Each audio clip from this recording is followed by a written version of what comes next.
So again, our host for this morning's Shifting Perspectives webinar is Dr. Sam Rockwell, the Program Director for the Master of Arts in Strategic Leadership here at Life Pacific University.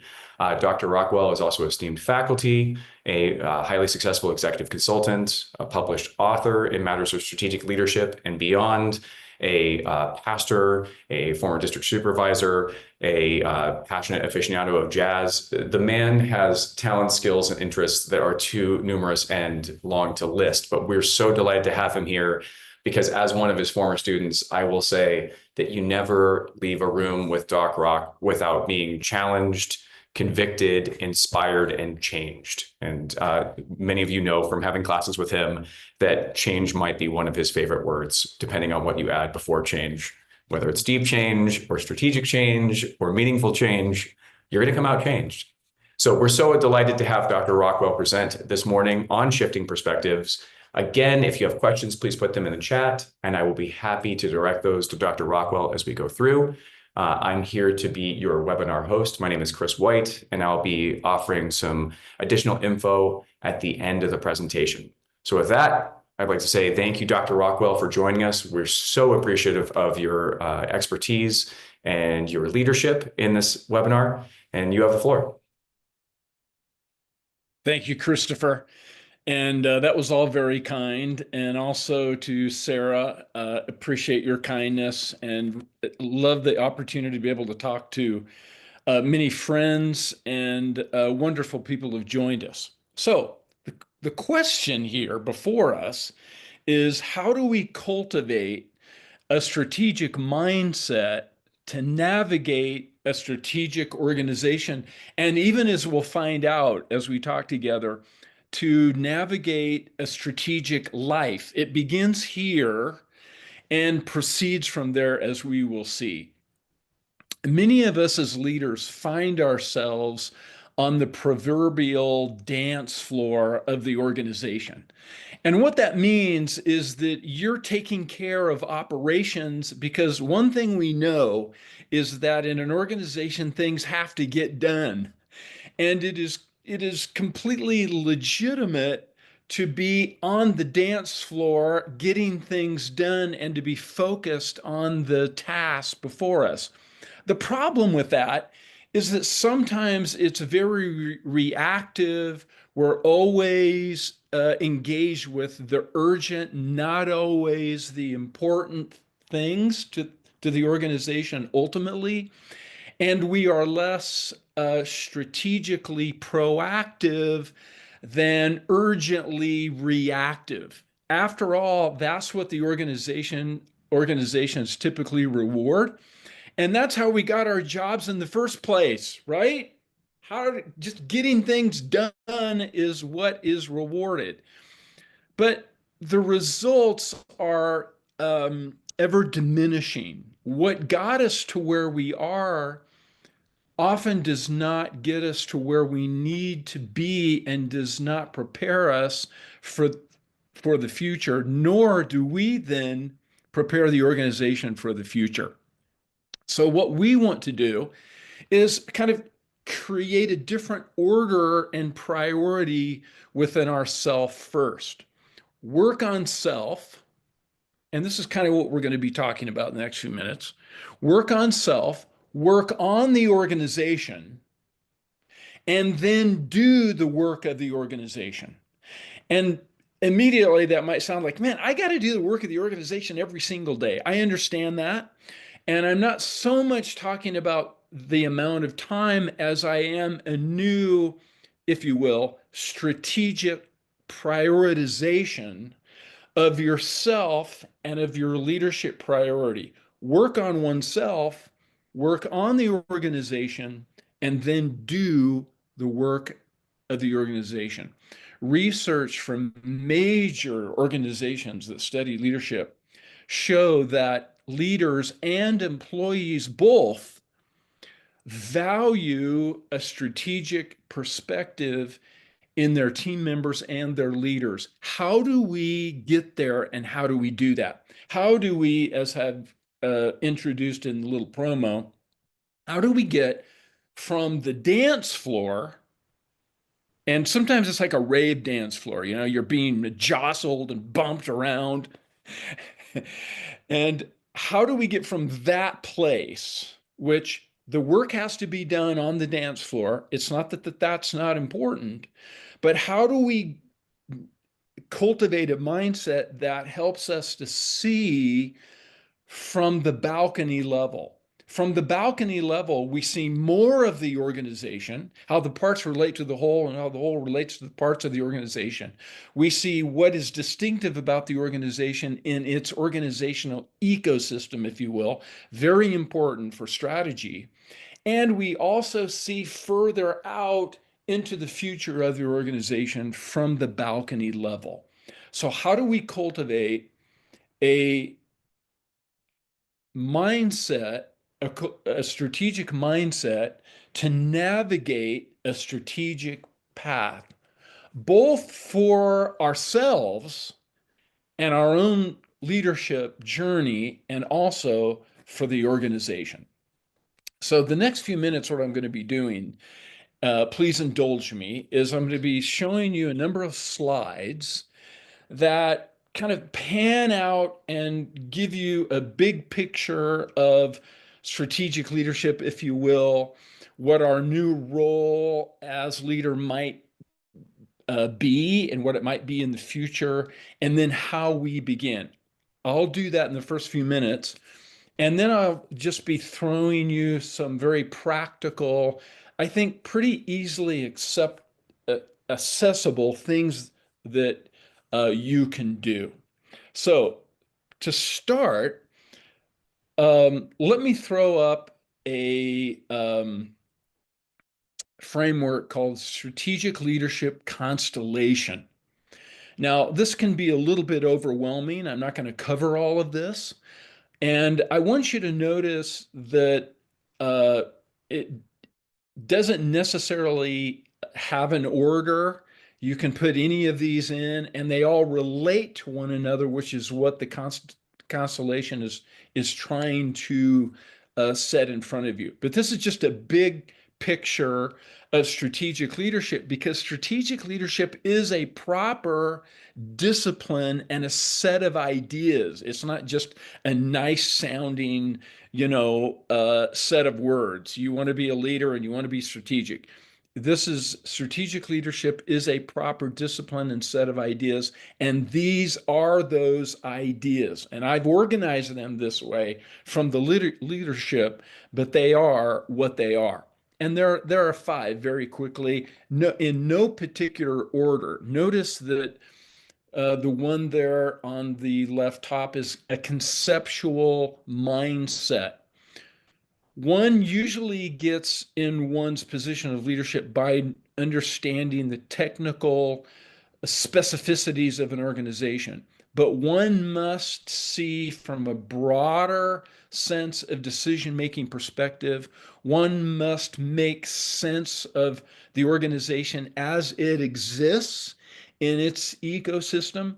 What's kind of ironic is that many leaders don't know what's distinctive about their own organization because they're so close to it. What is different about your organization? You often know what's valuable about it as a participant, but not how it stands out in its broader landscape where it exists. So you have to have a more conceptual mindset.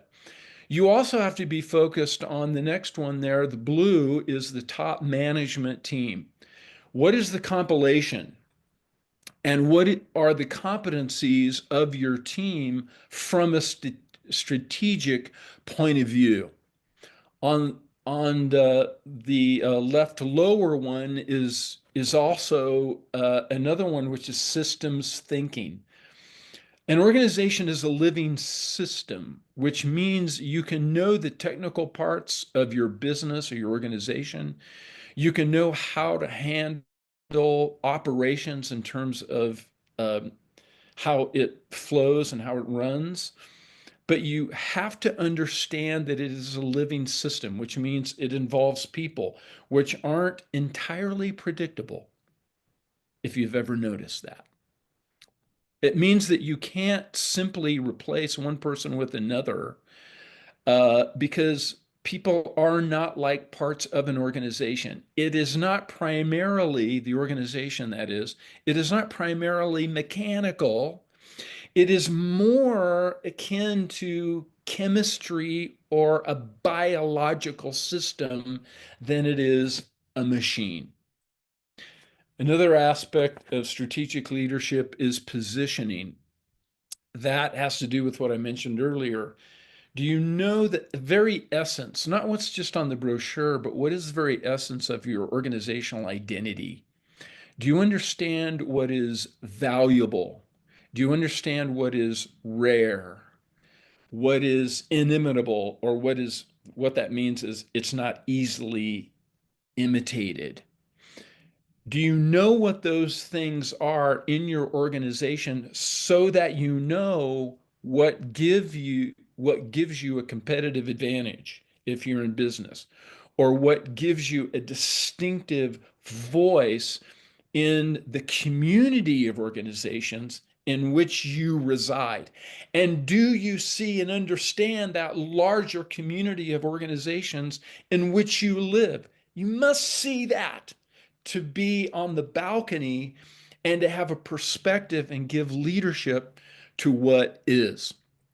Now, on the bottom right, you will see the fifth in the strategic leadership constellation, which is leader, discipline, and focus.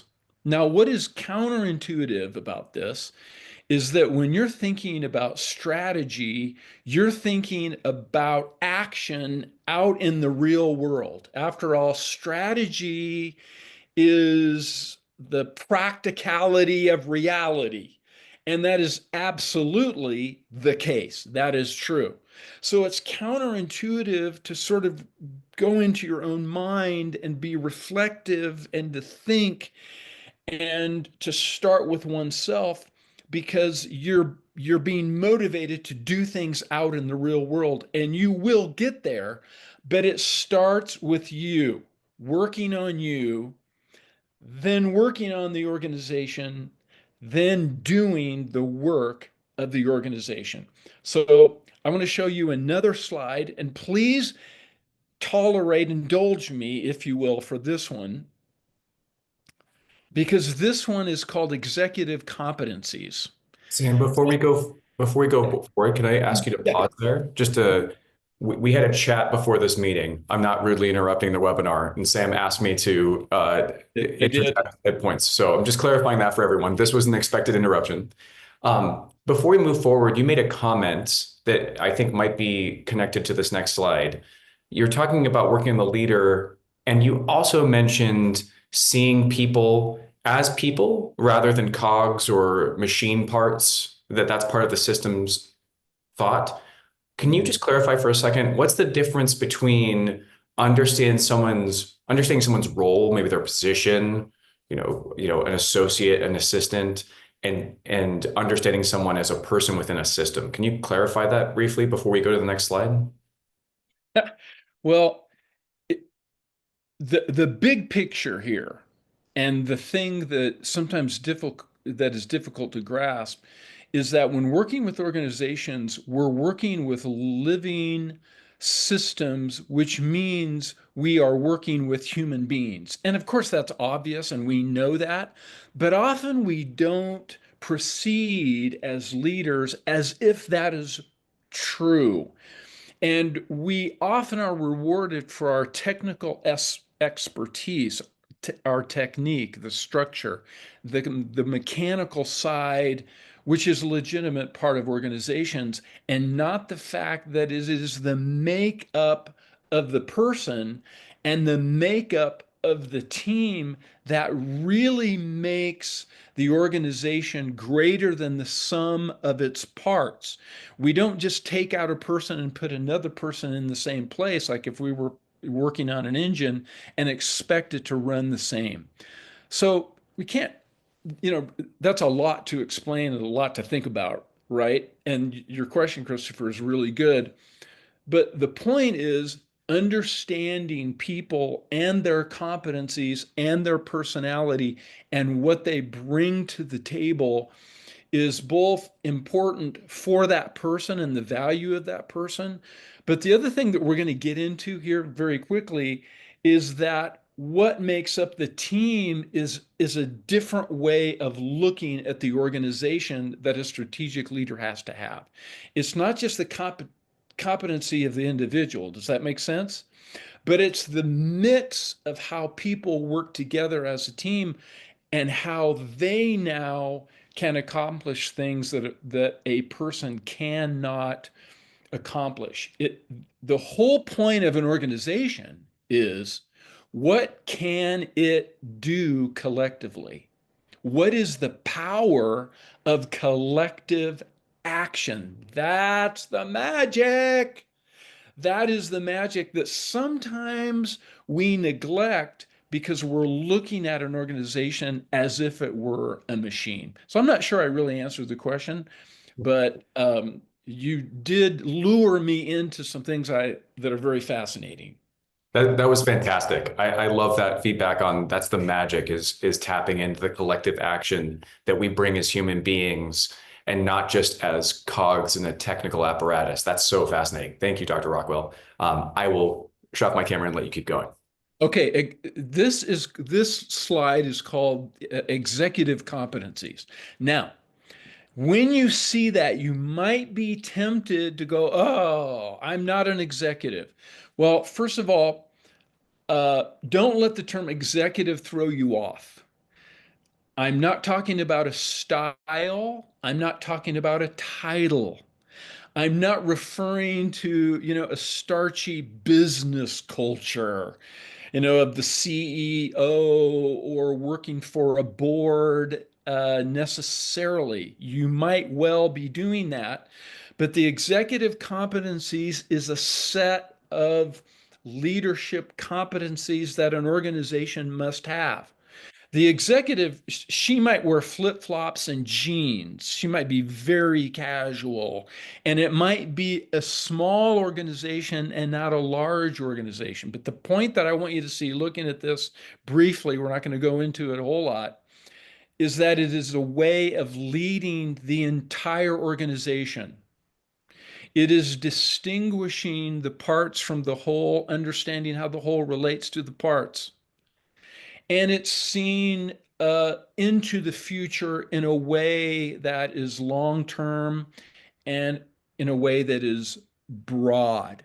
The thing that I want you to notice about this ring of pyramids, and I've constructed this around what is very well known in terms of executive competencies, but I've arranged them putting the strategic and the conceptual blue ring on the bottom as a foundation. The one thing that an executive has to have, like for instance, just to give an example, I pastored a church. I started it, I was in an entrepreneurial function role for many years. That was my main function. Then I became a sort of operational person. This is very, very normal, and many of you might find yourself in this role. In other words, I was getting things done and I was working with my team to get things done. I was in an operational functionary role as the leader. I was always called the pastor. That's not the point. And then I realized, not really understanding what I needed to do or what the organization needed, I needed to become more executive in my approach. My title wasn't going to change, but I was going to have to make sure that the operational work of the organization was done, but that I wasn't buried in it. I wasn't always on the dance floor in the middle of the urgent. I had to be more strategic and giving myself to things that were important, but not immediately and urgently demanding of me. So I want you to just look at this and see that the strategic and the conceptual piece of it is foundational and it's on the bottom. A leader needs to do this. In fact, even your executive function is in your prefrontal cortex, and it takes care of direction and goal setting and higher level functions. And there is some analogous connection there between your executive function as an individual and the executive competency of a leader in an organization. Okay. Okay. So we got that. And it's okay if you don't get all that. Just take a deep breath with me. And now let's go to that ring on the bottom, which is strategic and conceptual point of view, and look at what I call the strategic leader inside out journey. And you'll notice this set of concentric circles. And you'll notice in the middle is what I call the core counterintuitive kind of starting point.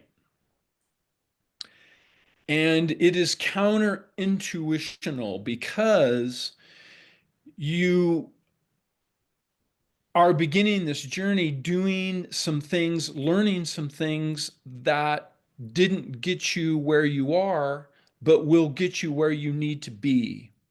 Notice on this slide, perhaps you've been in operations. You don't call it that maybe, but you have to get things done every single day, and the organization doesn't exist if they don't get done. That's why it's urgent. That's why it's important. And the leader does that work, but you've got to make that switch. You've also been very reactive, which you have to be. What is happening and flying at you all the time has to be managed, but it doesn't always have to be managed by you in the same way that you've always done it. You have started out usually as a kind of individual contributor. You did something well. I promise you, you did something well. And because you did something well, someone asked you to manage other people who did something well too. And that is completely different work. That's what's funny about it. Managing people who do something well because you do something well is not the same job as doing something well. It's managing. And leading those who are managing those who are doing something well is a completely different role than the management work. Individual contributor to manager to leader are all pivots that are counterintuitive because what got you to one place will not get you to the next. It's crazy, but it can be done and you can do it, I promise. The other thing listed here in this core is proximity to strategic distance. It is not that you are not close to the organization, but you are also exercising perspective and distance from the organization in a way that you did not before, involving a broader scope of the organization, an external as well as internal perspective of the organization. You see the parts of the organization as they relate to the whole and vice versa. You also have a set, this is very important and we won't be able to get into it too much. You also have some basic indicators and trends and patterns that you're always watching in the organization and outside of the organization. You're not just seeing the day to day, but you're seeing a broader perspective. The other thing that you're seeing is the future in the way that you haven't before. What are the decisions that need to be engaged in, thought about, reflected that involve the long-term future of the organization? Integrating short-term perspective with the long term. Three things about strategic mindset: broad scope, as I've said, future focus, and change orientation. What and how does the organization need to change for it to realize its best potential? How can we achieve collectively what we seek to achieve together. All right. So I've given you all those slides. And now I want to throw some things at you, if you will, to try to answer the question, how do I take steps forward to cultivate a strategic mindset to navigate a strategic organization? How do we um, master the essential aspects of strategy, creating strategy, implementing the strategic playbook? Well, those are big questions we might not get to yet today. We'll try in future sessions, perhaps. But first, we have to start with oneself as the leader. We don't want to put the cart before the horse, if you will. We want to start with, and Chris, why don't you put that slide up real quickly? Work on self, work on the organization, and then do the work of the organization. Now, this slide doesn't mean you spend 50% of your time at work on yourself. What it means is that it's a relegation of priority. The priority has to change from merely doing the work of the organization, which is technically it's kind of management work, which is important. But your priority is now, how do I work on myself and cultivate more of a strategic mindset? That's what we're talking about today, anyway. And then work on the organization and then do the work of the organization. So I've got some things to throw at you, and that's how you'll feel about it. But I'm just throwing these things at you, things to think about, things to start and do. All right,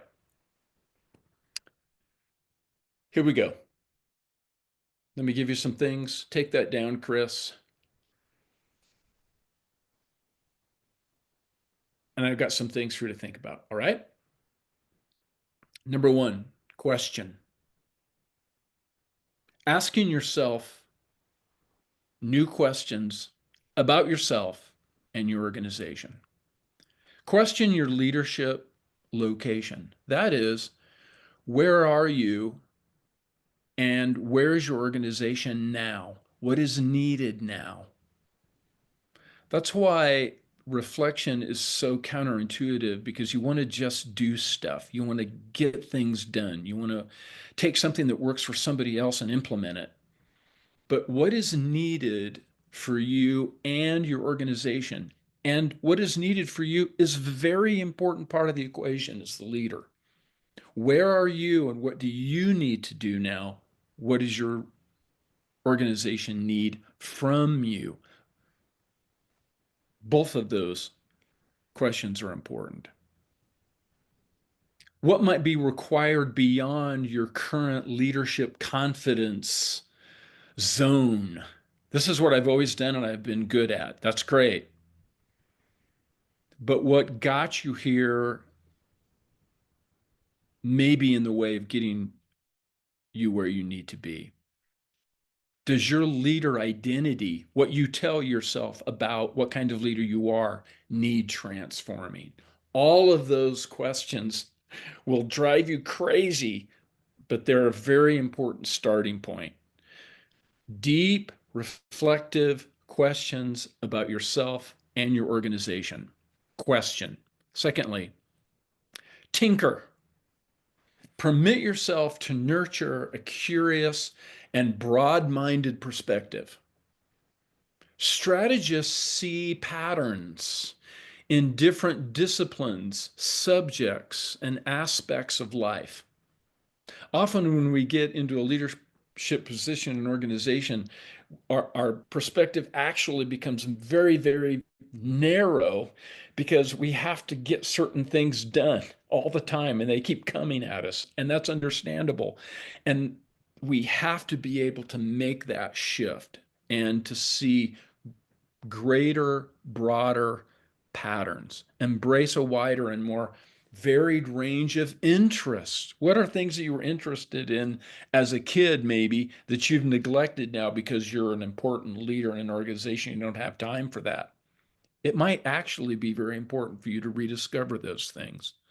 Let the specialist pan out and see further and differently. Let the mischievous tinkerer play again. Very important. Next, learn. Learn, learn, learn, learn, learn. Block time for learning and reflecting. Go back to school. Of course, I would say that. But go back to school figuratively and metaphorically. Practicing distance begins with getting out of the urgent and permitting yourself the gift of perspective. That's a very important part of the journey. It requires resistance to the tyranny of the urgent. You've heard that phrase. Here's another phrase: the tyranny of the practical and useful. You think, wait a minute, I'm very practical. You should be. And it's only what's useful that's really important. Not exactly always. Strategists see things conceptually. They make connections between different things going on in their organizational ecosystem. You must allow yourself permission to learn in new ways. Learning proceeds from, in the MSL program, we talk about this in more detail. I won't here, but it proceeds from learning as an object. That's how a child learns, very concrete thing. Proceeds from an object to a tool that is useful to a lens that you see through, so that you have a much, much larger menu of ways to see things. And learning is then learning how to see through different lenses depending on what you're looking at. So learn. The next one is fume. Fume. Embrace the restlessness and discontent inherent in transitioning from operational manager, so to speak. That's one example that I've given, to strategic leader. Think about that for just a moment. In fact, maybe you're even in the webinar today because you're feeling that. It's like, I need something, and I'm not quite sure what it is. There's a dissatisfaction and frustration when you realize, usually unconsciously at first, it's back behind your conscious level of engagement, but you realize that you're in a leadership cul-de-sac. This awareness is a necessary prompt for you to get from the dance floor to the balcony level. And it is a very frustrating sort of place to be. And what I want to say to you is it's okay to feel that before you have all the answers. Fume, let that be, but understand. I had the same kind of experience in a number of different stages in my own life, that what I was doing has been okay, but now I have to have a shift in thinking and in living and in learning to become the leader that the organization needs and that I need to be. And I resist it while at the same time understanding that I need to enter into this journey. Fume. It's legitimate. It's okay to feel that.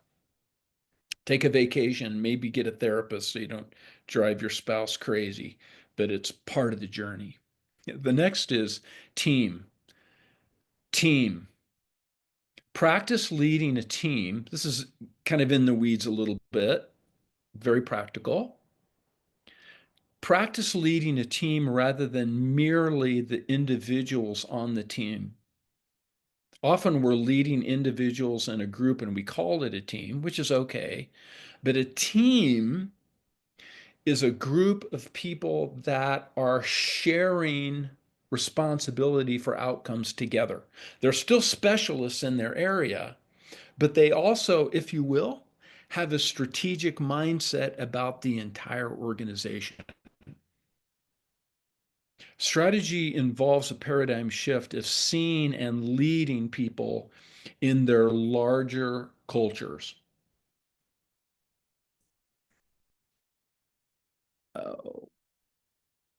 Begin to recognize and address team leadership as its legitimate sphere of influence. And Chris, you just stop me when I'm done.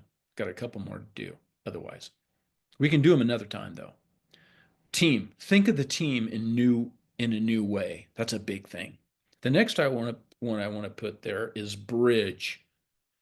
Permit yourself to be in organizational parlance. Those of us who are dorks in this area, there's a word called boundary spanner. And it means belonging to and appreciating the value of various, sometimes polarized communities and organizations that you belong to. And it feels awkward, but it is a very special, strategic sensibility. In other words, you may be like in my life, I was a pastor, I was a consultant, I'm a writer, and I publish.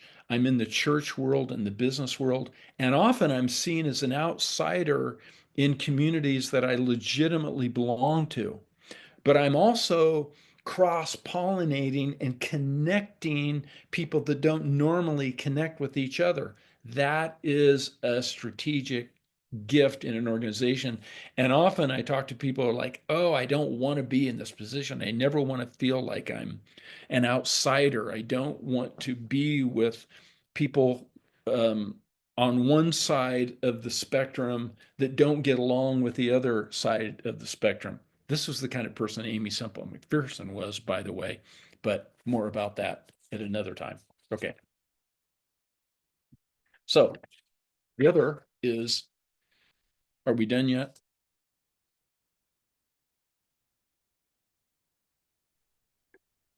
Sorry, Sam, there was a lag there. You have about 2 minutes left if you'd like to use it. I do. I do want to use it. A Okay. couple more. Come on. First of all, dream. Practice visceral, right in the emotional center of your heart. Practice visceral visualization of how you see your future and your organization.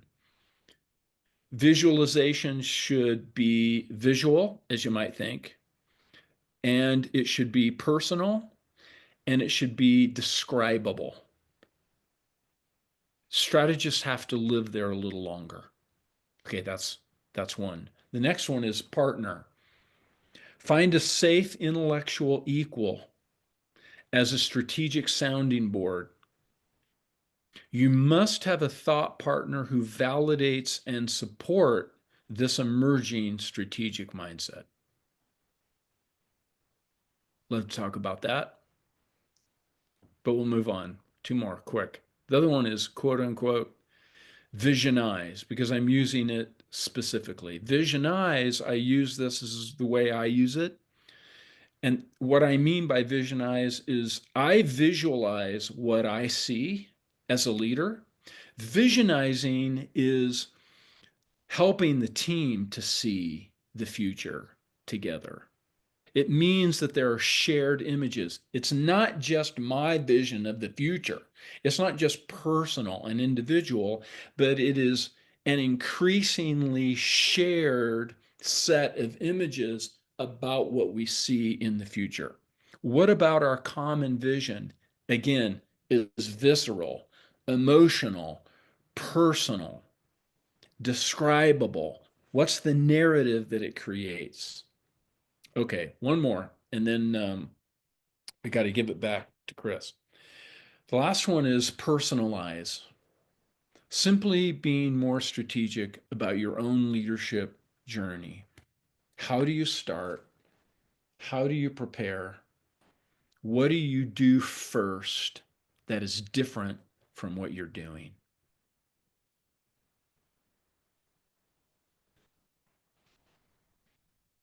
So, those are some things to think about. I know that I've given you a lot of stuff there, but my hope is that we'll have another webinar like this and sort of build um,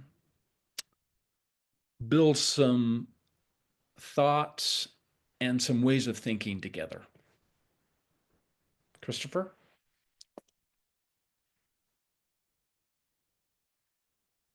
Thank you, Dr. Rockwell. That was fantastic, I have to say. Uh, I just have such fond memories of being in class with Doc Rock, and this brought me right back to that experience.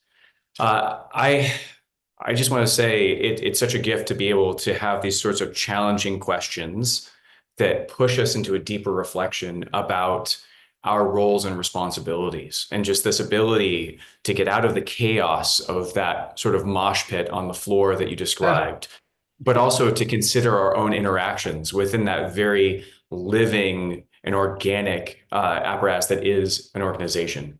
Uh, I'm going to talk for just a moment about possible next steps for those of you who have felt especially inspired and challenged by this presentation.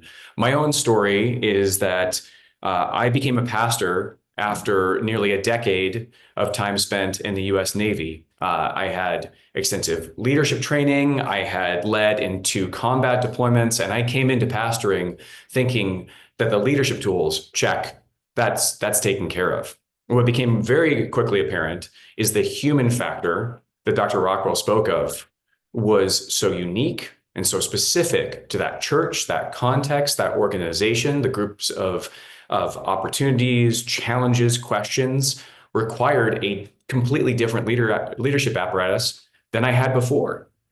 And as I looked for help and answers, what I discovered was I could find mentors, but no one could specifically tell me how to be the me that God was calling out in that moment. And so this type of thinking process, this strategic journey, was essential in becoming the leader that I needed to be faithful to my call in that organization. And if you're feeling something similar, whether it's you're feeling a call of leadership on your life, or you find yourself in an organization where you're on that dance floor, you're feeling jostled, you're feeling like the chaos of the organization is taking over. If you have a sense that as you hear this, you have a responsibility to grow and to change and to take on that self-work, a fantastic place to pursue that is in our Master of Arts in Strategic Leadership. Dr. Rockwell is the program director and faculty, and you just got a taste of the real essence of what it is to be in these courses and classes that are so transformational. I think of my time in the MASL fondly. I continue to have deep and lasting relationships with my classmates and faculty. And so I can't recommend it enough. And I think it speaks to how profoundly helpful that program is that we have alumni and current students in this call. And so a couple of next steps that I want to offer for anyone who's interested. The first I would say is that you can find more information in a couple of ways. Hopefully you're able to see the QR code that I just put up on the screen.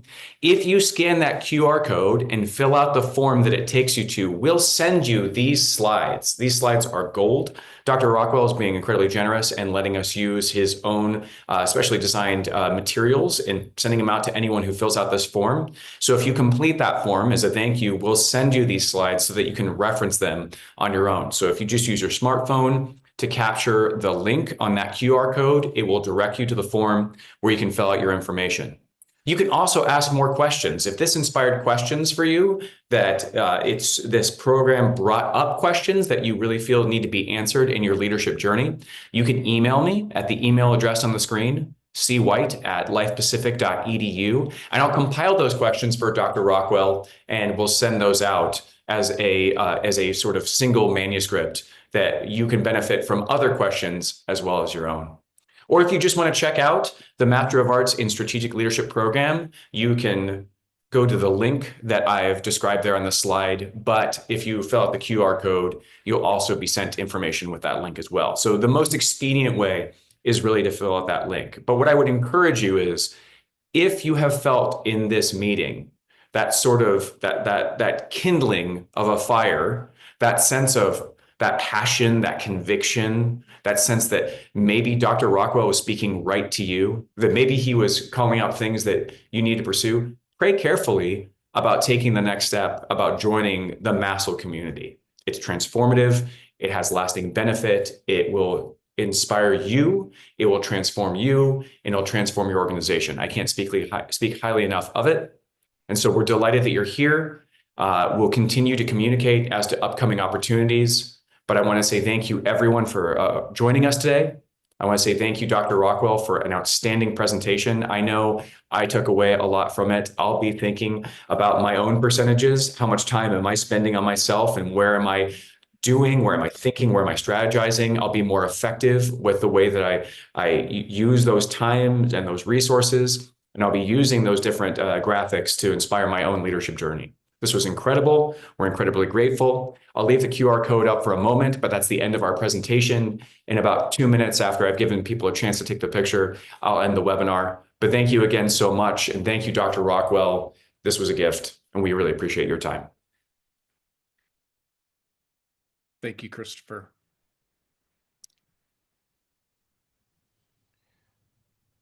Thank you both. Okay, I'll leave this up for just a few more seconds, just in case anyone's having difficulty.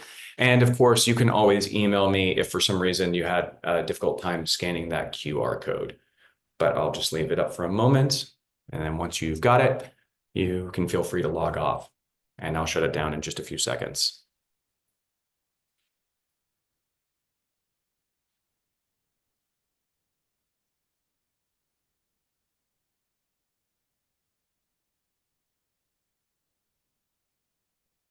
Thank you, everyone. Dr. Rockwell, that was just like being in one of your classes. That was fantastic. I felt like I had a little time machine experience where I was furiously taking notes, trying to remember everything.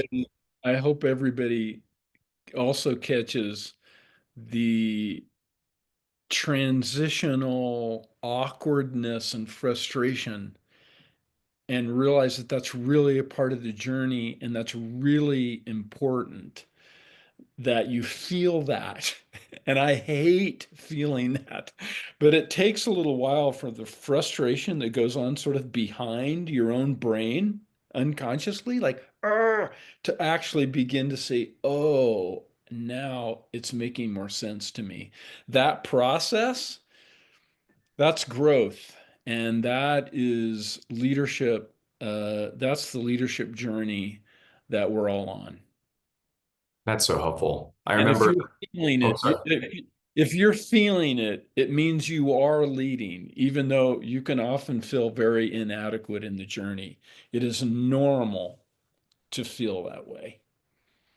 That's such a fun reminder. That was truly one of those moments where you said pretty much exactly that to me, because I hadn't found yet that my frustration could be a fume when I joined the MASL. And you were so helpful in saying, don't see it just as frustration. You're not being held back. You're being catalyzed.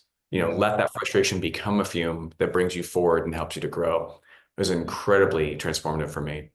And just to the question that's on the chat now, because this will be in the recording, if you are interested in classes that can be experienced outside of other programs, just email me and I can follow up with information about options for those particular pathways. Thank you, Christopher, and also, and everyone else on the call. Amazing. And with that, I'm going to end the webinar.